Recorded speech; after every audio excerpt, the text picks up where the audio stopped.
अस्सलामु अलैकुम वरहमतुल्लाहि वबरकातुह। मोहतरम भाइयों, बुज़ुर्गों, दोस्तों,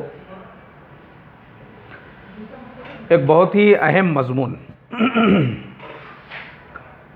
हज़रत मौलाना खालिद सैफुल्लाह रहमानी साहब ने अभी चंद दिनों पहले मुंबई के अंदर फ़िक़्ह अकेडमी का जो सेमिनार था, अपने बयान के अंदर एक जुमला कहा। बोले, आज के ज़माने में अगर मदरसे का कायम करना मुस्तहब है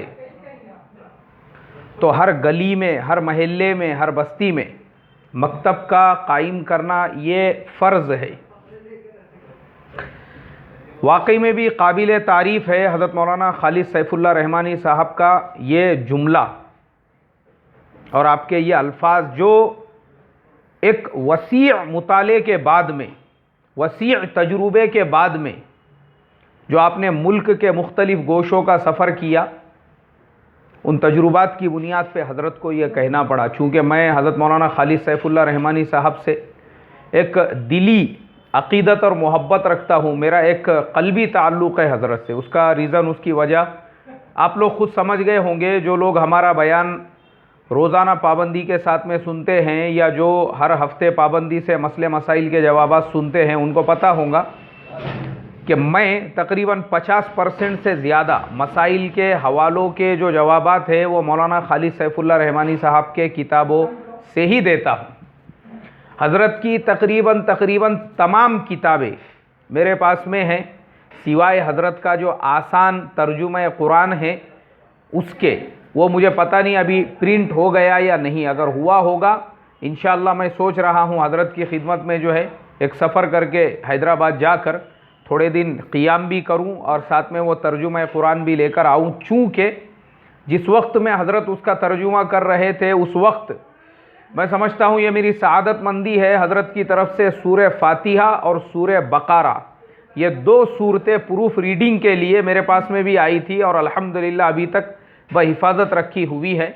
लेकिन वो मुकम्मल होने के बाद इंशाअल्लाह वो सिर्फ़ मैं अकेला नहीं पढ़ूँगा, मेरी ऐसी नीयत है उसके 400-500 नुस्खे मंगाकर मेरे अपने जितने करीबी लोग हैं और जितने मेरे शागिर्द है और मेरे मुसल्ली है, इंशाअल्लाह उन लोगों को मैं इसकी तरगीब दूंगा कि भाई तर्जुमा कुरान अगर पढ़ना है ये पढ़ो और तर्जुमा कुरान अगर अपने मसाजिद में रखना है तो ये रखो। आज के ज़माने के एतबार से, हालात के एतबार से एकदम आम फहम तर्जुमा कुरान। तो चूँकि हज़रत मौलाना खालिद साहब से एक क़ल्बी, एक दिली ताल्लुक़ है, लोग उमूमन मरने के बाद अच्छाइयाँ बयान करते हैं, हमारे हज़रत ऐसे थे, हमारे हज़रत वैसे थे, और जब ज़िंदा होते हैं तो उनकी ग़ीबतें, बुराइयाँ करते हैं। अब मैं उस मिजाज का इंसान हूँ कि एक आदमी में अगर मुझे अच्छाइयाँ उसके ज़िंदगी में नज़र आ रही है तो मैं दिल खोल के उसका एतराफ़ करता हूँ। तो हज़रत ने जो जुमला कहा, असल हमारा आज का मौजू वो है कि आज के ज़माने में अगर मदरसे का कायम करना मुस्तहब है तो मकातिब का कायम करना फ़र्ज़ है, ज़रूरी है। मोहतरम बुज़ुर्गों, ये बात मैं समझता हूँ सोने के पानी से लिखी जानी चाहिए। अब मैं आपको बताता हूँ आज के हालात और उन हालात के अंदर इस जुमले की अहमियत। हमारे महाराष्ट्र का एक क्रिकेट खिलाड़ी, अभी उसने एक गैर मुस्लिम लड़की से शादी किया और उससे शादी करने के बाद में वो उसके साथ में एक कोल्हापुर के अंदर अंबा देवी के मंदिर में जाकर उसने वहाँ माथा टेका, सर पे उसने तिलक लगाया। मीडिया में, सोशल मीडिया में तस्वीरें वायरल हो गई। किसकी औलाद है? मुसलमान की औलाद है। आपका नाम क्या है? मुसलमान नाम है। आपका सरनेम क्या है? वही सरनेम है जो उमूमन मुसलमानों के सरनेम होते हैं। फिर आपके अंदर ये कुफरियत क्यों पैदा हो गई?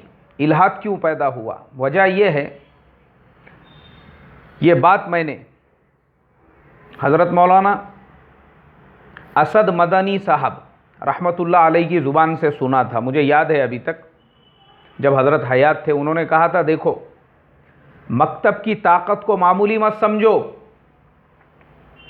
यह मकतब इतना ताकतवर होता है।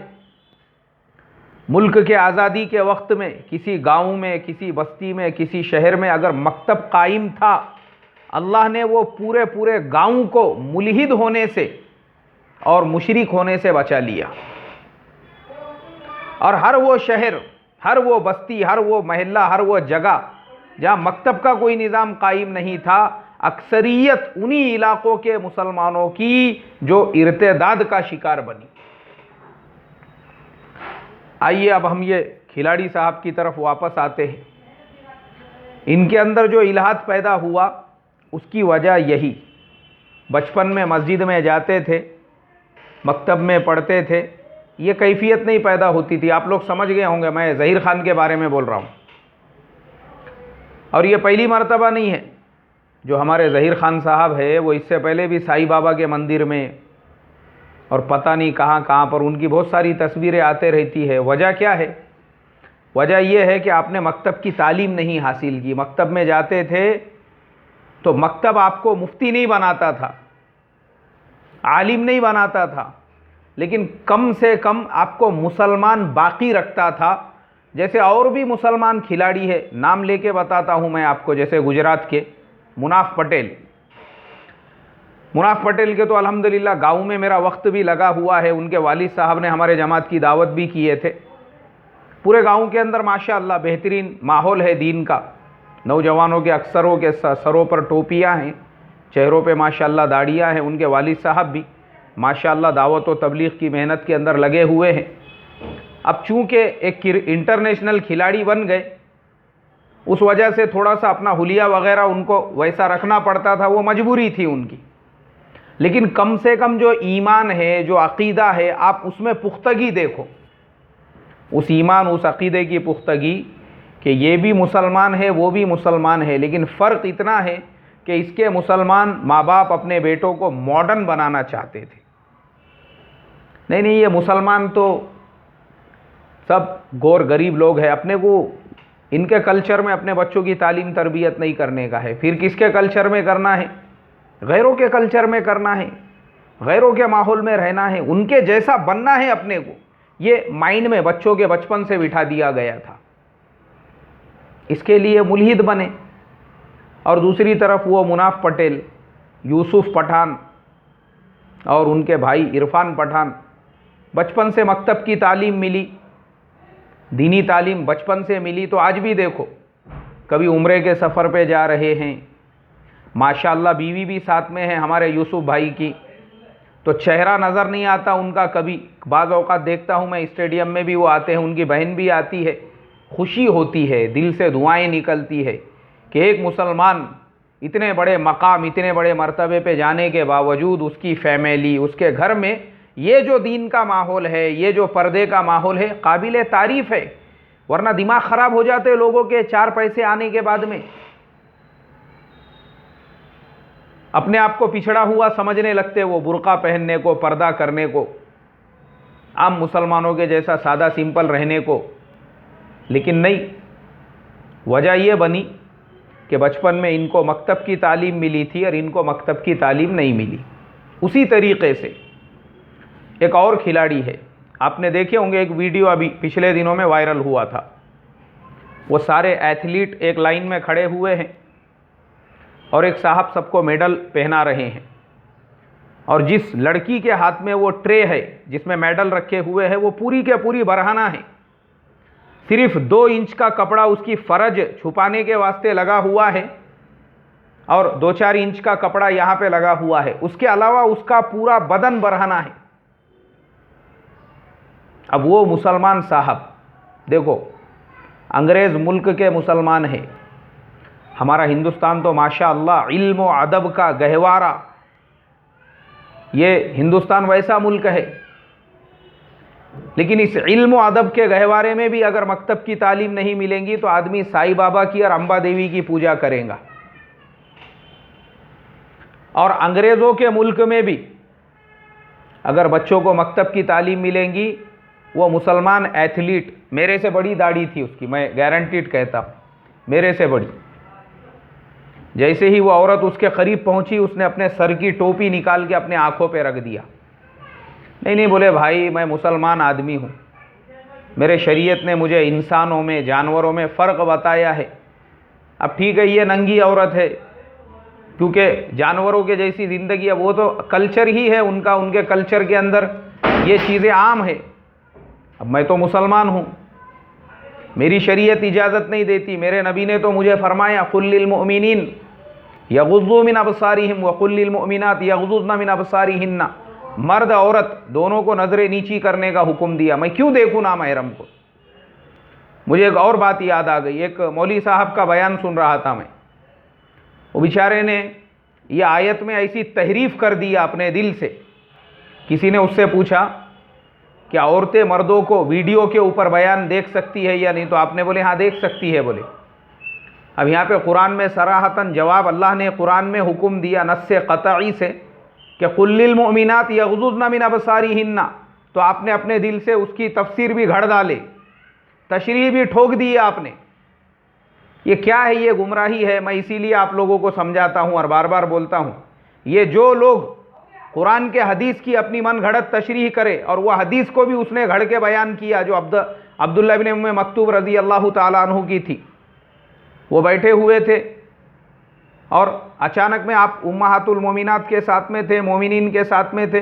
आदत अब्दुल्लाह इब्न उम्मे मक्तूम आए तो उन्होंने पर्दा नहीं किया। अल्लाह के नबी ने कहा भाई अंदर चले जाओ। बोले अल्लाह के नबी से कहा वो तो नाबीना है। आपने फरमाया तुम तो नाबीना नहीं हो। पता क्या चला, अल्लाह के नबी दुनिया की सबसे मुक़द्दस औरतों को पर्दा करने का हुक्म दे रहे हैं, और ये डेढ़ शाना ये दिल से घड़ ठोक दिए हजरत ने। इसका मतलब ये नहीं है, मतलब तू ज़्यादा शाना है, तेरे को मतलब मालूम है। अल्लाह के नबी सल्लल्लाहु अलैहि वसल्लम ने जो फरमाया था, अब तू 1450 साल के बाद में अपने दिल से उसकी तफसीर और तशरीह बयान करेगा। इसके लिए मेरे मोहतरम बुजुर्गों, ऐसे जितने भी मौलाना लोग हैं जो कुरान हदीस की तशरीह अपने दिल से घड़ घड़ के बयान करे, ऐसों की बातें सुन के गुमराह मत बनो। मैं यही बोलूँगा आपको, जो कुरान में है आप अपनी बात से उसको और मजबूत करो तो समझ में आएगा। कुरान में है, अल्लाह ने फरमाया अपने नज़रों की हिफाजत करो, तो अब आपकी जिम्मेदारी बनती है कि आप उस बात पे और जोर दे के उम्मत को बोलो हाँ बिल्कुल। जब अल्लाह ने कुरान में सराहतन फरमाया, उसके नबी की हदीस जब मौजूद है, ये दिल की तशरीह कहाँ से लाया तूने। खैर, तो देखो वो जो मुसलमान एथलीट, मुसलमान खिलाड़ी था, अपने उन्होंने टोपी निकाल के अपने आंखों के ऊपर रख दी और कहा कि भाई मैं तो मुसलमान हूँ, मेरे शरीयत ने आंखों के हिफाजत का हुक्म दिया। उन्होंने अपनी आंखों का पर्दा किया। तो अंग्रेज़ों के मुल्क में इतना तक़वे वाला मुसलमान क्यों पैदा हुआ? बचपन में मकतब की तालीम और तरबियत मिली। देखो ना आप, कितने खिलाड़ी हैं मुसलमान बड़े बड़े, मोइन अली, हाशिम आमला, उनके अलावा और भी बहुत सारे ऐसे एथलीट हैं, ऐसे खिलाड़ी हैं माशाअल्लाह, अंग्रेज़ों के मुल्क में रहते हैं, लेकिन माशाअल्लाह मुसलमानों में, उनके माँ बाप में फ़िक्र पैदा हुई कि बचपन से अपने बच्चों को दीनी तालीम दिलाना है। तो देखो वो बच्चे आज कैसे बने। इंडिया में क्या हो गया है मैं आपको बताता हूँ। अब ये जो न्यू जनरेशन है मुसलमानों का, अक्सर मुसलमान ये चाहते हैं उनके बच्चों को अंग्रेज़ी पढ़ाना। कोई बात नहीं है, हम मुखालिफ नहीं हैं अंग्रेज़ी के, अरे बिल्कुल पढ़ाओ। हम तो चाहते हैं मुसलमानों के बच्चों ने हायर एजुकेटेड बनना, आला तालीम या हासिल करना, लेकिन साथ में उनको मकतब भी पढ़ाओ। लेकिन मुसलमानों का मिजाज ऐसा बना है कि स्कूल के गेट तक तो छोड़कर आएंगे, लेकिन मस्जिद में छोड़ने को तैयार नहीं है, रोज़ाना छोड़ने को तैयार नहीं है, फ़िक्र नहीं है। मैं देखता हूँ बहुत सारे बच्चे अंग्रेज़ी स्कूलों में जब जाते हैं पढ़ने के लिए, तो उनके जूतों की लेस भी मैचिंग वाली होती है, बराबर होती है, और मकतब में आते हैं तो ढंग की टोपी भी नहीं होती है। अंग्रेज़ी स्कूल में पढ़ते हैं तो साल भर की फ़ीस एक साथ में जमा करते हैं, और मकतब में जब आते हैं तो रोज़ ऐलान करना पड़ता है, भाई आज 25 तारीख़ है, आज 26 तारीख़ है, ये महीने की इतने बच्चों की फ़ीस अभी तक आई नहीं, लाकर जमा करो। क्यों? बेफिक्र है माँ बाप, ये अपने डिश टीवी का महीना बराबर से अदा करेंगे, पेपर वाले के पैसे बराबर से देंगे, दूध वाला, गोश्त वाला, सबके देंगे। मालूम है अगर टीवी वाले को हर महीने पैसे पाबंदी से नहीं मिले तो हमारे सीरियलों का नागा हो जाएगा बोल के, लेकिन मकतब में देना ज़रूरी नहीं समझते। ये हाल है आज के मुसलमानों का। फिक्र नहीं है दीनी तालीमी, पता है कि दीन की तालीम दिलाने से बच्चों को क्या मिलेगा। मैं बताता हूँ ना आपको क्या मिलेगा। आज मुझे 20 साल हो चुके हैं। मैं जब पढ़ता था, मेरा मिजाज है, मैं पढ़ने के ज़माने से पढ़ाने का काम कर रहा हूँ। पढ़ते पढ़ते 20 साल से मैं ये तालीम बच्चों को दे रहा हूँ, मकतब की तालीम। जो बच्चे मेरे पास पढ़ते थे वो बच्चे उस वक्त में 7वीं 8वीं के अंदर थे, 1ली 2री के अंदर थे, 3री 4थी में हमने उनको नूरानी कायदा पढ़ाया, और सब इंग्लिश स्कूल में पढ़ने वाले बच्चे। फिर उसके बाद में हमने उन बच्चों को जो है नूरानी कायदे के साथ में कुरान पाक नाज़िरा कराया, फिर कुरान पाक उनको हिफ्ज़ कराया।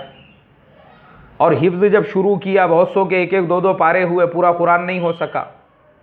मैं आपको बता दूं, वो अंग्रेज़ी मीडियम से पढ़ने वाले मेरे स्टूडेंट MBBS डॉक्टर है, MD है, उनमें से बाज़ पूरे तालुके के मेडिकल ऑफिसर है, क्लास 1 की पोस्टों पर बैठे हुए हैं, लेकिन माशाअल्लाह उनके चेहरों पर इतनी बड़ी बड़ी दाढ़ियाँ हैं।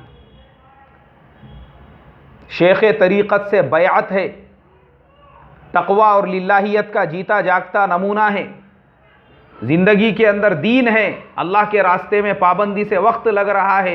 ये काय का नतीजा? अरे इंग्लिश में पढ़े उन्होंने, वो भी ऐसे इंग्लिश स्कूलों के अंदर अंग्रेज़ों के कायम किए हुए।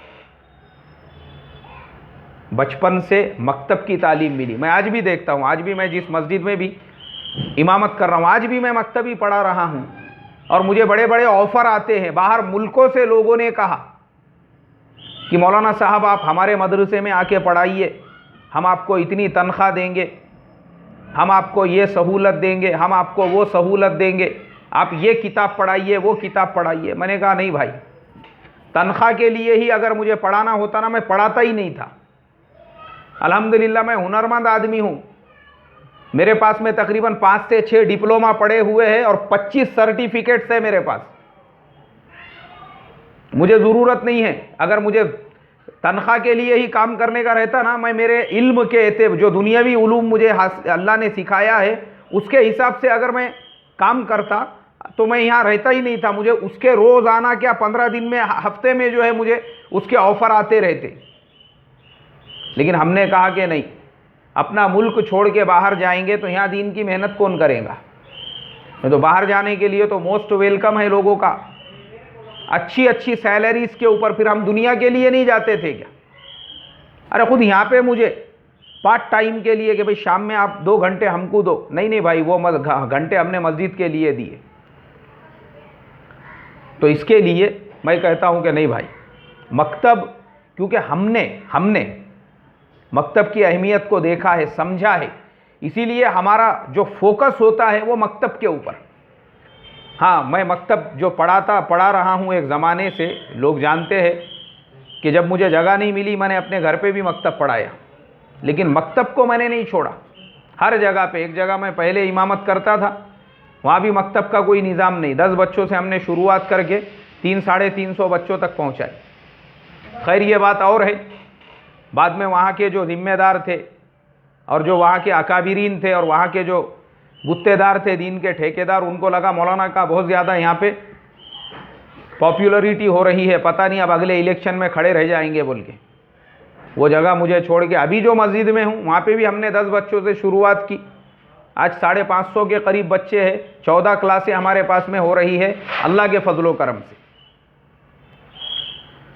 तो वजह यह है कि हमने उसकी अहमियत को इसलिए समझा क्योंकि उम्मत के अक्सर बच्चे वो कहाँ पढ़ रहे हैं, वो बच्चे पढ़ रहे हैं स्कूलों में, कॉलेजों में। अगर अब हम उनको मकतब में नहीं तालीम हासिल देंगे तो मैं आपको बताता हूँ जो दहरियत है, दहरियत, यहूदियत, नसरानियत, मॉडर्नाइजेशन मुसलमानों के भेजों में, दिमागों में ऐसा घुस गया हुआ है। हर मुसलमान अपने बेटी को सानिया मिर्ज़ा बनाना चाहता है, नहीं तो हर मुसलमान सिंगर बनाना चाहता है। नहीं तो हर मुसलमान अपने बेटी को ऐसा पॉपुलर बनाना चाहता है, खुद मुसलमान अपने बेटियों को पर्दे में रखना नहीं चाहते। और बेटों को यही दुनियावी सोच, दुनियावी थिंकिंग और दुनियावी फिक्र दीनदार बनाने को तैयार नहीं है। सब स्कूलों में पढ़ा रहे हैं अपने बच्चों को, तो ठीक है, तुम पढ़ाओ स्कूलों में, हम मकतब पढ़ाएंगे, उन बच्चों को खाली हमको 1 घंटा पढ़ने के लिए दो। तो मैं तमाम उलामा से, अइम्मा से, और ख़ास तौर पे वो मुसलमान उलामा से, वो अइम्मा और उलामा जो मकातिब ऑलरेडी पढ़ा रहे हैं, माशाअल्लाह आप दीन की बड़ी खिदमत में लगे हुए हैं, इसको करो इस्तेकामत के साथ। बाज़ औक़ात निसाब को लेकर हमारे दरमियान में इख्तिलाफ़ात होते हैं, लेकिन मैं आपको साफ़ तौर पे कह दूँ, हर एक का जो अपना निसाब है वो बेचारों ने बड़ी फ़िक्रों के साथ में उसको मुरत्तब किया। हर निसाब अपनी जगह पर सही है जो हमारे बुज़ुर्ग उलामा ने तैयार किए हुए। अब अपने बच्चों की तादाद के हिसाब से, मकतब के निज़ाम के एतबार से आप निसाब तय करो। अभी जैसा हम लोग नूरानी कायदा तालीमुल इस्लाम वाला निसाब पढ़ाते हैं, हमारी मजबूरी है। क्यों मजबूरी है? हमारे पास एक क्लास में 40-40 बच्चे हैं, 45 बच्चे हैं, बच्चों को बिठाने जगह नहीं है, और हमारे पास वक्त है 1 घंटे का। अब आप बोलो 1 घंटे के अंदर 40 और 45 बच्चों को अगर हम कोई और निसाब की किताब वगैरह पढ़ाना चाहे, नहीं पढ़ा सकते। क्यों? इतने वक्त के अंदर वो कवर नहीं होगा, और असातिज़ा है नहीं, मिल नहीं रहे हैं, और मिल भी रहे हैं तो फिर उनको जगह नहीं है मस्जिद के अंदर बिठाने के लिए, फिर करेंगे क्या? तो इसके लिए मेरे मोहतरम बुजुर्गों, दोस्तों, मैं आप तमाम लोगों से यही दरख्वास्त करूँगा, यही रिक्वेस्ट करूँगा, अपने हर गली में, हर महल्ले में, हर बस्ती में मकतब कायम करो।